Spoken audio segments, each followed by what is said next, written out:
કેમ છો બાળકો? ચાલો આપણે 12 સાયન્સમાં છેલ્લે ઇલેક્ટ્રોકેમિસ્ટ્રી વાળો પાઠ પૂરો કર્યો. આજે આપણે એના નીટના એમસીક્યુ સોલ્વ કરતા હતા. આ નીટના એમસીક્યુની જે પીડીએફ લિંક છે એ આ વિડીયોના ડિસ્ક્રિપ્શનમાં આપેલી છે. જેને પણ એ પીડીએફ જે નીટ એમસીક્યુ ડાઉનલોડ નથી કર્યા એ હજી કરી લેજો અને એ એમસીક્યુ સોલ્વ કરી નાખવાના. સોલ્વ કરી નાખ્યા પછી જે એમસીક્યુ તમને ન આવડતા હોય એ એમસીક્યુ આપણે આમાં ક્રમમાં રિવર્સ ગેરમાં પાછળથી લઈ અને આપણે બનાવ્યા છે. આગળના વિડીયો સુધી તમે આપણે 36 એમસીક્યુ 36 સુધી સોલ્વ કર્યા છે. ચાલો આજે 35મો એમસીક્યુ જોઈએ. Question number 35. એમાં આપણને પ્રશ્ન એમ છે કે આપેલી પ્રક્રિયા માટે ઈ સેલની કિંમત ઋણ છે, નેગેટિવ છે, તો નીચેનામાંથી ડેલ્ટા જી અને ડેલ્ટા જી પ્રમાણિત ડેલ્ટા જી ગિબ્સ મુક્ત ઉર્જા ફેરફાર અને સંતુલન અચળાંક કે સંતુલન અચળાંક અને જી ની કિંમતો કેવી હશે એમ કીધું છે. હવે આના માટે આપણને ફક્ત એક જ સમીકરણ આપણે જે આવ્યું હતું કે delta G is equal to minus n F E Gibbs મુક્ત ઉર્જા ફેરફાર, એના માટે આપણે શોધવા માટે minus n F E cell. હવે આ કિંમત આની અંદર એમ કીધું છે કે ઈનું મૂલ્ય ઋણ છે. ઈ સેલ કોસ પોટેન્શિયલ ઋણ છે. હવે આ ઇક્વેશનમાં આ સમીકરણમાં આપણે આ ઈની જગ્યાએ કોઈ પણ નેગેટિવ કિંમત મૂકી હોય, આગળ તો એક માઇનસની નિશાની છે જ. આ એન એટલે નંબર ઓફ ઇલેક્ટ્રોન એ તો ક્યારેય ઋણ હશે નહીં, રિડક્શન થતું હશે તો નંબર ઓફ ઇલેક્ટ્રોન તો હંમેશા ધન જ હશે. આ ફેરાડે કોન્સ્ટન્ટ ફેરાડે અચળાંક છે જેનું મૂલ્ય છે 96500, આ હંમેશા ધન જ હશે. એટલે આ બે મૂલ્યો તો ક્યારેય ઋણ નથી હોવાના. હવે એ આપણને એમ કીધું છે કે ઈ સેલનું મૂલ્ય ઋણ છે. એમસીક્યુમાં કીધું છે શું તો કે એક સેલ છે એમાં ઈ સેલની કિંમત ઋણ છે, તો ડેલ્ટા જીનું મૂલ્ય કેવું હશે તો અહીંયા આ ઋણ હોય તો માઇનસ માઇનસ પ્લસ થઈ જાય. એનો અર્થ એમ થયો કે ડેલ્ટા જીનું મૂલ્ય ઇઝ ગ્રેટર ધેન 0. ડેલ્ટા જીનું મૂલ્ય ધન મળશે, ગમે એ મળે, મૂળ તો 0 કરતાં તો મોટું જ મળશે. એટલે delta G is equal to greater than 0. Delta જીનું મૂલ્ય ધન મળશે, 0 કરતાં મોટું મળશે. હવે એમ કીધું છે કે કે ઇક્વલ કોન્સ્ટન્ટ અચળાંક સંતુલન અચળાંકનું મૂલ્ય. તો સંતુલન અચળાંક માટે આપણે એવું કીધું હતું કે જ્યારે કે ઇઝ ગ્રેટર ધેન 1, કેનું મૂલ્ય 1 કરતાં મોટું હોય ત્યારે ડેલ્ટા જીનું મૂલ્ય ઋણ મળે. ડેલ્ટા જીનું, કારણ કે ન્યાય સમીકરણ છે delta G is equal to minus R T L N K ને આર ટી કાઢી નાખીએ તો અહીંયા આપણે લખવું પડે 2.303 log કે સંતુલન અચળાંક કે. હવે આ સમીકરણમાં આપણને એમ કીધું છે કે આ મૂલ્ય જે છે આ તો ધન મળી ગયું. આપણે અહીંયા કીધું છે કે આ મૂલ્ય ધન છે, અહીંયા આવ્યું ઈ પરથી આપણે કીધું કે ડેલ્ટા જીનું મૂલ્ય ધન છે. હવે ડેલ્ટા જીનું મૂલ્ય ધન ક્યારે મળશે? ડેલ્ટા જીનું મૂલ્ય ધન હોય ક્યારે તો કે ભાઈ આર એ તો વાયુ અચળાંક છે 8.314 વાયુ અચળાંક, ટી એટલે કેલ્વિનમાં તાપમાન 2.303, આ બધા તો અચળાંકો છે. લોગ, હવે આ કેનું મૂલ્ય જ્યારે 1 કરતાં વધુ હોય, કે ઇઝ ગ્રેટર ધેન 1. હવે આપણે અહીંયા કીધું હતું કે log 1 મૂકીએ આપણે, log 1 કરતાં વધુ આવે log 1, એનો અર્થ એમ થયો કે ત્યાં કિંમત શું મળશે? log 1ની કિંમત મળશે ઋણ. કે કેનું મૂલ્ય જ્યારે 1 કરતાં વધુ હશે ત્યારે આ જે કિંમત ઋણ મળશે. કેવી મળશે? ઋણ. 1 કરતાં વધુ હોય ત્યારે ઋણ મળશે. હવે આ માઇનસ કેનું મૂલ્ય જે છે log k એનું મૂલ્ય જ્યારે ઋણ મળશે તો ઋણ અને આ ઋણ શું થઈ જશે? માઇનસ માઇનસ, તો આ થઈ જશે પ્લસ. તો એનો અર્થ શું કે ત્યારે k ધન મળશે. ત્યારે k નું મૂલ્ય કેવું? g નું મૂલ્ય જે છે એ ધન મળશે. અને જ્યારે આ મૂલ્ય g નું મૂલ્ય આપણે ઋણ કરવું હોય, ડેલ્ટા g નું મૂલ્ય ઋણ કરવું હોય ત્યારે ડેલ્ટા g ક્યારે ઋણ મળે? તો કે જ્યારે લોગ આ k નું મૂલ્ય જે છે કે સંતુલન અચળાંક k નું મૂલ્ય જ્યારે 1 કરતાં વધુ હોય. ફરીથી લખીએ, જો અહીંયા આપણે જ્યારે આ કે આ જે સમીકરણ સંતુલન અચળાંક કે માટે આપણે એવું લખ્યું હતું વિધાન, મેં તમને ત્યારે બે યાદ રાખવાના કીધા હતા. કે ઇઝ ગ્રેટર ધેન 1 હોય તો ડેલ્ટા જી ઋણ મળે અને કે ઇઝ લેસ ધેન 1 હોય ત્યારે ડેલ્ટા જી ધન મળે. આ બે વિધાન આપણે ત્યારે યાદ રાખ્યા ડેલ્ટા જી માટે અને કે માટે. તો અહીંયા આપણને ડેલ્ટા જી નું મૂલ્ય તો ખબર પડી ગઈ કે 1 કરતાં મોટું છે, ધન છે. તો ડેલ્ટા જી નું મૂલ્ય ધન હોય ત્યારે કે ઇઝ લેસ ધેન 1, 1 કરતાં નાનો. કે ઇઝ લેસ ધેન 1, કે નું મૂલ્ય જે છે એ 1 કરતાં નાનું હોય. તો આવો ઓપ્શન જે છે કે આ અને કે ઇઝ લેસ ધેન 1 કયા ઓપ્શનમાં છે? એ બી સી કે ડી? તો આપણે ડી ઓપ્શનમાં છે, જવાબ આવશે ડી. તો આમાં આપણે ખાલી આ બે વિધાન અને ઓલું સમીકરણ બે આવડે એટલે જવાબ આવી જાય. ચાલો એના પછીનો MCQ છે 34 નંબર. એમાં એમ કીધું છે રિડક્શન પોટેન્શિયલ ટીન, એનો રિડક્શન પોટેન્શિયલ આપ્યો છે 0.15 વોલ્ટ. ટીનનો રિડક્શન પોટેન્શિયલ અને ક્રોમિયમ Cr+3 એનો રિડક્શન પોટેન્શિયલ છે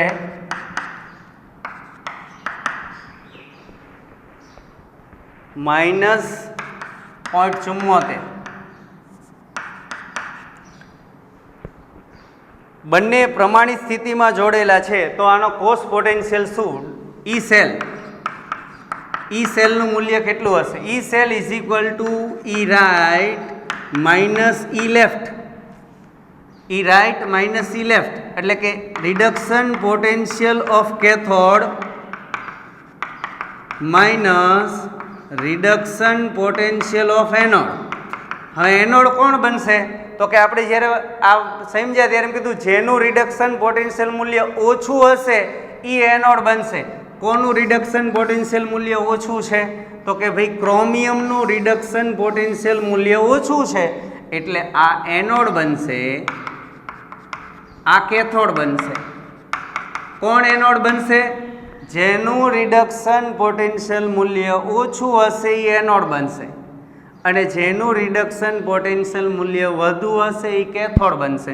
બસ આમાં કિંમત મૂકી દે. કેથોડ એટલે 0.15 અને એનોડ એટલે -0.74. તો 0.15 માઇનસ માઇનસ પ્લસ 0.74 ટોટલ કરીએ તો 5 ને 4 9, 7 ને 1 8, 0.89 વોલ્ટ. આ જવાબ ઓપ્શનમાં આપ્યો છે. કયા ઓપ્શનમાં છે? બી. બસ દાખલો આટલો જ હતો, બી જવાબ. આપણને બે અર્ધકોષના રિડક્શન પોટેન્શિયલ આપ્યા છે અને કોષ પોટેન્શિયલ શોધવાનો છે.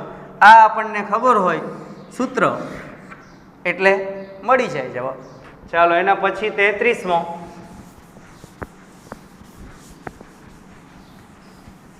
33માં MCQમાં, હા આ મોસ્ટ IMP છે. જો આવા MCQ આપણે અત્યાર સુધી ચર્ચામાં આવ્યા નથી.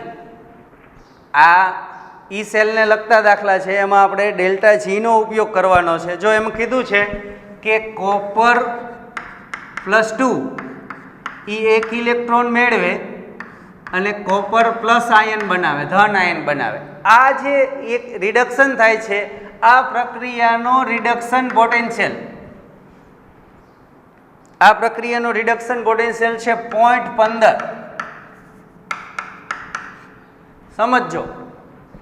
પછી કોપરનો ધન આયન ઇલેક્ટ્રોન મેળવી અને કોપર સોલિડ બને છે, ન્યાય રિડક્શન થાય છે. આ પ્રક્રિયાનો ઈ સેલનું મૂલ્ય છે 0.50. તો એમ કીધું છે કે તો એના પરથી કોપરનો રિડક્શન પોટેન્શિયલ કોપર +2 માંથી કોપર એટલે કે 2 ઇલેક્ટ્રોન સ્વીકારી Cu+2 એ 2 ઇલેક્ટ્રોન સ્વીકારે તો આ પ્રક્રિયાનો રિડક્શન પોટેન્શિયલ કેટલો થશે? આ 2 તબક્કામાં પ્રક્રિયા થાય છે તો એનો રિડક્શન પોટેન્શિયલ ગણો. તો આપણને એમ થાય કે આ પહેલા તબક્કાનો રિડક્શન પોટેન્શિયલ 0.15.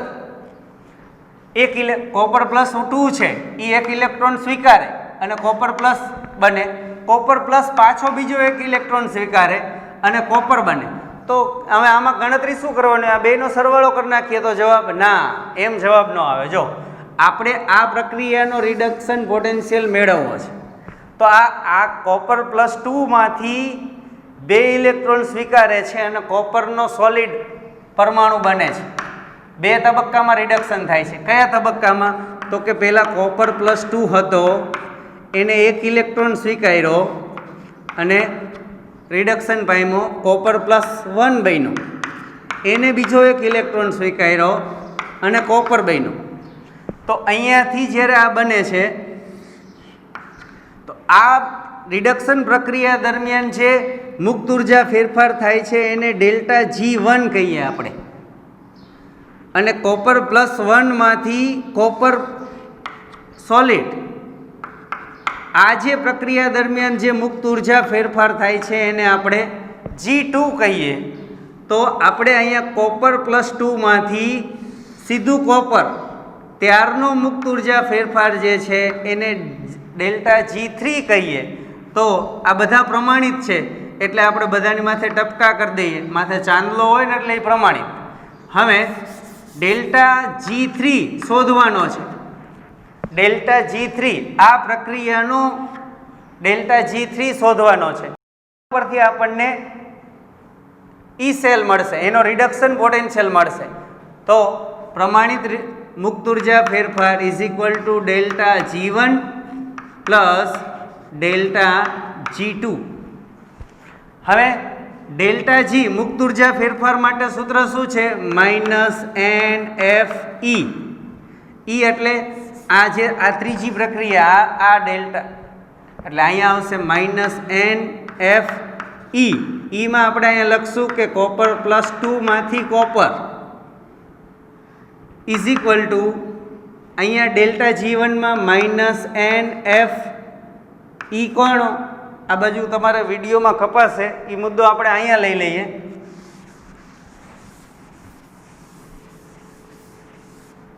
આ જે છે એને અહીંયા લખીએ ΔG3 ΔG1 +ΔG2. આની જગ્યાએ તો કે -NFE. ઈ કયો? તો કે કોપર +2 માંથી કોપર ઈ શોધવાના છે આપણે. અહીંયા તો કે -NFE. ઈ કયો? તો કે કોપર પ્લસ માંથી કોપર +2 માંથી કોપર પ્લસ બને છે ઈ. પછી પ્લસ ΔG2 આ બીજો તબક્કો. બીજા તબક્કામાં શું થાય છે? -NFE. ઈ કયો? તો કે કોપર પ્લસ માંથી કોપર બને છે ઈ. હવે આમાં નંબર ઓફ ઇલેક્ટ્રોન, અહીંયા કેટલા ઇલેક્ટ્રોન છે? તો કે 1. અહીંયા કેટલા ઇલેક્ટ્રોન? 1. આ 2 અહીંયાથી અહીંયા જાય છે ત્યારે કેટલા ઇલેક્ટ્રોનની હેરફેર થાય છે? તો કે 2 ઇલેક્ટ્રોન સ્વીકારાય છે. એટલે આના માટે છે નંબર ઓફ ઇલેક્ટ્રોન 2. અહીંયા છે નંબર ઓફ ઇલેક્ટ્રોન 1. અહીંયા છે નંબર ઓફ ઇલેક્ટ્રોન 1. હવે ફેરાડે અચળાંક, આ બધામાં ફેરાડે અચળાંકનું મૂલ્ય તો સરખું જ હશે. તો અહીંયાથી આ -F સામાન્ય કાઢી લઈ, અંદર વધશે 2 Cu+ માંથી Cu = આ બેમાંથી નહીં -F સામાન્ય કાઢી લઈ, અંદર વધશે શું? તો કે માઇનસ એ કાઢી લીધો છે E Cu પ્લસ અને Cu પ્લસ 2 માંથી Cu વત્તા Cu પ્લસ માંથી Cu, બરાબર છે. આ F માઇનસની નિશાની, આ F અને આ માઇનસની નિશાની કોમન કાઢી લીધી, બે બાજુ ઉડી ગયા. વૈધા શું?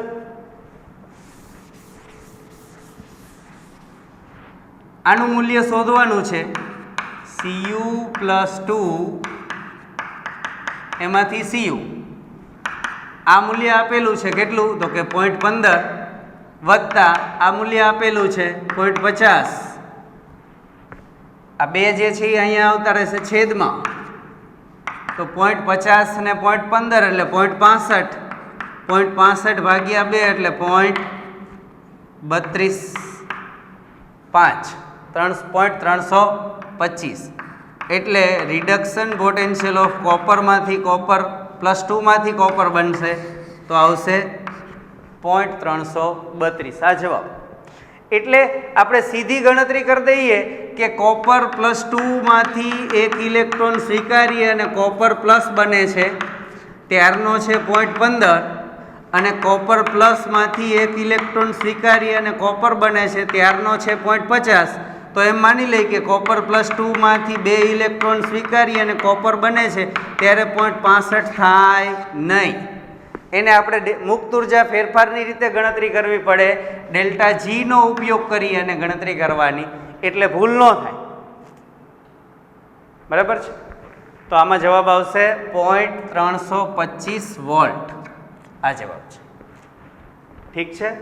આવો નવા આગળ એક MCQ આવે છે 22મો MCQ, એ તમારી જાતે તમે ગણજો એટલે તમને અંદાજ આવી જશે. ચાલો એના પછી છે હવે 32મો MCQ. એમાં એમ આપ્યું છે કે ત્રણ ધાતુઓ છે X, Y અને Z. X, Y અને Z નામ નથી આપ્યા. હવે આ ત્રણેયના વિદ્યુત ધ્રુવ પોટેન્શિયલ આપેલા છે X, Y અને Z. આના વિદ્યુત ધ્રુવ પોટેન્શિયલ એટલે રિડક્શન પોટેન્શિયલ, પ્રમાણિત રિડક્શન પોટેન્શિયલ આનો છે -1.2 વોલ્ટ, Y નો છે 0.5 વોલ્ટ અને Z નો રિડક્શન પોટેન્શિયલ છે -3.0 વોલ્ટ. આ બધાના રિડક્શન પોટેન્શિયલ આપેલા છે X, Y અને Z ના. હવે એમ કીધું છે કે તો આ ત્રણેયનો રિડ્યુસિંગ પાવર, રિડક્શન કરતાની પ્રબળતા, રિડક્શન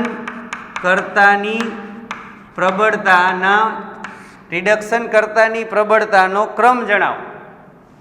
રિડ્યુસિંગ પાવર જણાવો કે આમાં કોનો રિડક્શન પાવર સૌથી વધારે છે, બીજાનું રિડક્શન કરશે. કોણ વધારે મજબૂતાઈથી બીજાનું રિડક્શન કરશે? હવે જે બીજાનું રિડક્શન કરતા હોય એનું પોતાનું ઓક્સિડેશન થતું હોય, એનું પોતાનું શું થતું હોય? ઓક્સિડેશન. હવે આમાંથી કોણ વધુ પ્રબળતાથી ઓક્સિડેશન કરે? અહીંયા આપણને બધાના રિડક્શન પોટેન્શિયલ મૂલ્યો આપ્યા છે, તો જેનું રિડક્શન પોટેન્શિયલ મૂલ્ય વધુ હશે X, Y અને Z માંથી, એ પોતે રિડક્શન પામવાની વૃત્તિ ધરાવે છે. તો આમાં કોનું રિડક્શન પોટેન્શિયલ મૂલ્ય? જો આ -3 છે, આ +0.5 છે અને આ -1.2 છે, તો કોનું રિડક્શન પોટેન્શિયલ મૂલ્ય વધુ છે? Y નું. Y પોતે રિડક્શન પામશે. આ ત્રણેયમાં સૌથી વધુ રિડક્શન પામવાની વૃત્તિ કોની છે? Y ની. Y પોતે રિડક્શન પામશે તો એ બીજાનું રિડક્શન કરી શકશે નહીં. આપણે તો બીજાનું રિડક્શન કરવાનું છે, એટલે આનો રિડ્યુસિંગ પાવર સૌથી ઓછો હશે. આનો રિડ્યુસિંગ પાવર જે છે એ સૌથી ઓછો હશે. હવે એના કરતાં કોનો વધુ હશે? તો કે આ બેમાંથી કોની રિડક્શન પામવાની વૃત્તિ વધારે છે? જેનો રિડક્શન પોટેન્શિયલ મૂલ્ય ઊંચું હોય એની રિડક્શન પામવાની વૃત્તિ વધારે હોય. તો આ બેમાંથી 1.2, -1.2 અને -3, તો આની રિડક્શન પામવાની વૃત્તિ Z કરતાં વધુ છે, એટલે એ પોતે રિડક્શન પામશે તો બીજાનું રિડક્શન કરશે નહીં. તો એની આ બે કરતાં જે રિડ્યુસિંગ પાવર છે એ આનો ઓછો છે, એટલે પછી આવશે Z. અને સૌથી વધુ રિડ્યુસિંગ પાવર કોનો? તો કે ભાઈ Z નો રિડ્યુસિંગ પાવર સૌથી વધારે, કારણ કે એની રિડક્શન પોટેન્શિયલ મૂલ્ય જેનો ઋણ હોય, જેનું રિડક્શન પોટેન્શિયલ મૂલ્ય વધુ ઋણ હોય એનો રિડ્યુસિંગ પાવર વધુ હોય. કારણ કે જેનું રિડક્શન પોટેન્શિયલ મૂલ્ય ઋણ હશે એ પોતે ઓક્સિડેશન પામવાની વૃત્તિ ધરાવતો હશે. એટલે આ જે છે એ ઓક્સિડેશન પામવાની સૌથી વધુ વૃત્તિ ધરાવે છે, આ એના કરતાં થોડી ઓછી અને આ સૌથી ઓછી. એટલે જેની ઓક્સિડેશન પામવાની વૃત્તિ વધારે હોય એ બીજાનું રિડક્શન કરે. એટલે રિડ્યુસિંગ પાવરનો ચડતો ક્રમ જે છે એ ઝેડનો સૌથી વધારે, પછી એક્સ અને પછી વાય. ઓપ્શનમાં જ્યાં જવાબ છે એ છે સી. સી એ જવાબમાં આવશે. સી તમારા ઓપ્શનમાં, આ ઓપ્શન સીમાં લખેલો છે. ઠીક છે, ચાલો એક એમસીક્યુની ચર્ચા કરી લઈએ. એ છે 31મો એમસીક્યુ. 31મા એમસીક્યુમાં એમ કીધું છે કે ભાઈ આપણે આગળ જે સૂત્ર વારંવાર વાપરીએ છીએ કે ઈ સેલ શોધવા માટે આપણે સૂત્ર વાપરીએ છીએ, ઈ સેલ શોધવા માટે આપણે સૂત્ર વાપરીએ છીએ કે E cell is equal to E right minus E left. આ સૂત્ર વાપરીએ છીએ વારંવાર. તો આ સૂત્રમાં એમ કીધું છે કે ઈએમએફ એટલે કે જો આ ઈ સેલ એટલે કોષનો ઈએમએફ, કોષનો ઈએમએફ. કોષનો ઈએમએફ એ કેવો હશે તો કે ભાઈ આપણે અહીંયા લખી છે કે reduction potential of cathode minus reduction potential of anode. એક તો આ આવે. હવે જો અહીંયા ઓક્સિડેશન પોટેન્શિયલ આપ્યા હોય તો જો આને આપણે ઓક્સિડેશન પોટેન્શિયલમાં ફેરવીએ, આ રિડક્શન પોટેન્શિયલ ઓફ કેથોડ છે તો રિડક્શન પોટેન્શિયલ કરતાં ઓક્સિડેશન પોટેન્શિયલ એટલો જ હશે પણ ઋણ હશે જેટલો. દાખલા તરીકે અહીંયા આપણને એમ કીધું છે કે કોપરનો રિડક્શન પોટેન્શિયલ 0.34 છે. આ કોપરનું રિડક્શન પોટેન્શિયલ મૂલ્ય છે. તો કોપરનું ઓક્સિડેશન પોટેન્શિયલ મૂલ્ય કેટલું હોય તો કોપરનું ઓક્સિડેશન પોટેન્શિયલ મૂલ્ય આટલું જ હોય પણ માઇનસ હોય, -0.34 વોલ્ટ. એટલે રિડક્શન પોટેન્શિયલ કરતાં ઓક્સિડેશન પોટેન્શિયલ વિરુદ્ધ હોય. બરાબર. તો અહીંયા રિડક્શન પોટેન્શિયલ છે, જો હું ઓક્સિડેશન પોટેન્શિયલ કરી નાખું તો minus oxidation potential of cathode, અને અહીંયા એનોડનો રિડક્શન પોટેન્શિયલ છે એનો ઓક્સિડેશન પોટેન્શિયલ તો કે minus oxidation potential of anode. Minus minus plus થઈ જાય. હા, એટલે આને આપણે પ્લસ વાળું આગળ લઈ લઈએ તો oxidation potential of anode minus oxidation potential of cathode. એટલે ઈ સેલ માટે આ સૂત્ર વાપરી શકાય.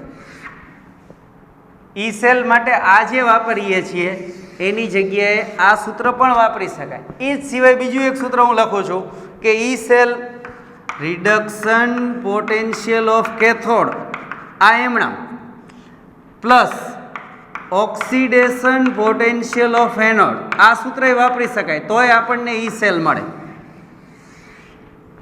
ઈ સિવાય આ સૂત્ર પણ વાપરી શકાય કે minus reduction potential of anode, reduction potential of anode minus oxidation potential of cathode. આ સૂત્ર વાપરીએ તોય જવાબ ઈ નહીં છે. આ બધા ઈએમએફ શોધવા માટેના સૂત્ર છે. આપણે અહીંયા લખીએ છીએ ઈ રાઈટ ઈ લેફ્ટ. શું કામ તો કે આપણે કોષ નિરૂપણમાં એવું હંમેશા સ્વીકારી લીધું છે કે એનોડને હંમેશા લેફ્ટ સાઈડ દર્શાવો. એટલે અહીંયા ઈ લેફ્ટ લખીએ છીએ. ઈ લેફ્ટ એટલે ઈ એનોડ જ છે. આપણે અહીંયા કીધું હતું LOAN, left side oxidation anode negative. E cell માટે ઠીક છે. એટલે આ લેફ્ટ છે એ શું છે? એનોડ છે. આ સૂત્ર આપણે આ સૂત્ર કાયમી સ્વીકારેલું છે. પણ આ જે લખ્યા છે આ બધા આ સાચું છે, આ સાચું છે, આ અને આ. તો આમાંથી કયું મળતું આવે છે?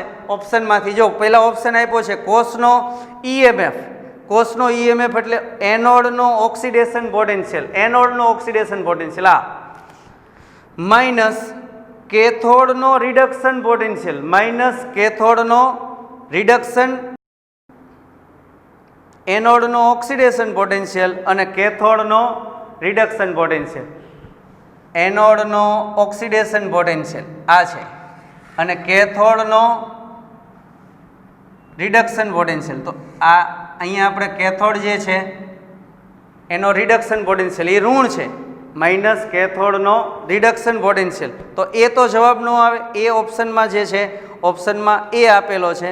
કોષનો ઈએમએફ આપણે અહીંયા લખીએ, E cell is equal to એનોડનો oxidation potential, oxidation potential of anode minus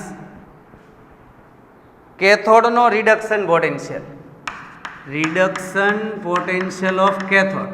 હવે આપણે આ બધાને રિડક્શન પોટેન્શિયલમાં ફેરવી નાખવા. આને હું રિડક્શન પોટેન્શિયલ કરી નાખું તો કે ભાઈ ઓક્સિડેશન પોટેન્શિયલ કરતાં રિડક્શન પોટેન્શિયલ નેગેટિવ થઈ જાય, minus reduction potential of anode.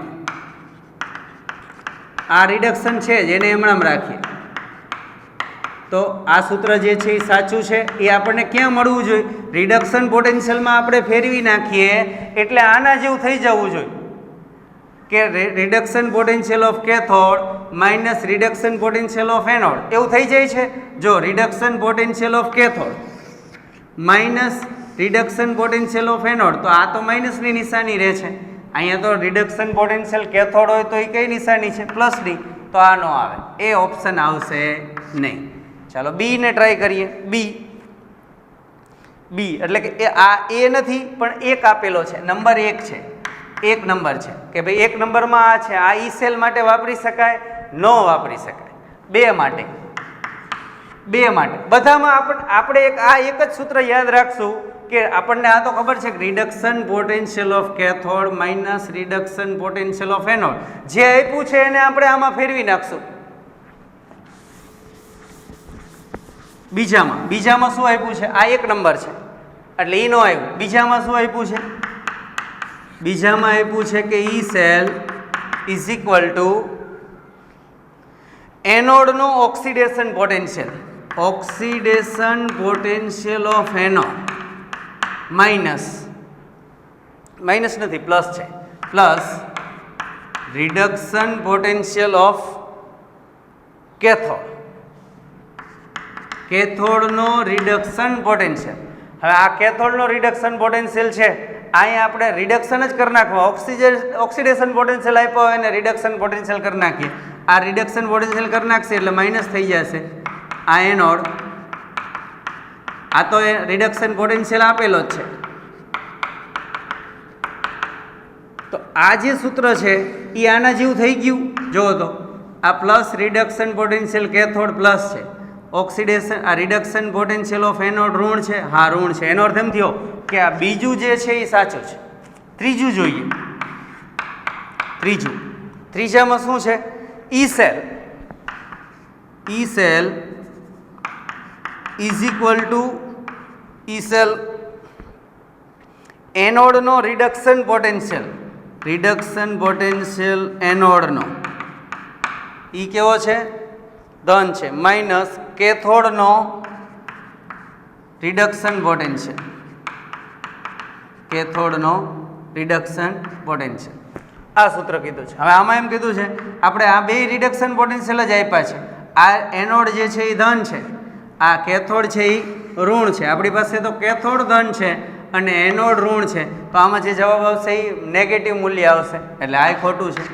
ચાલો ત્રીજો ખોટો. ચોથો વિકલ્પ શું છે? સાચો છે કે નહીં? ઈ સેલ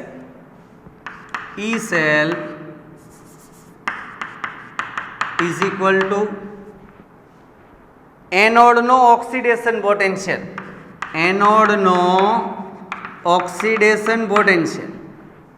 માઇનસ કેથોડનો ઓક્સિડેશન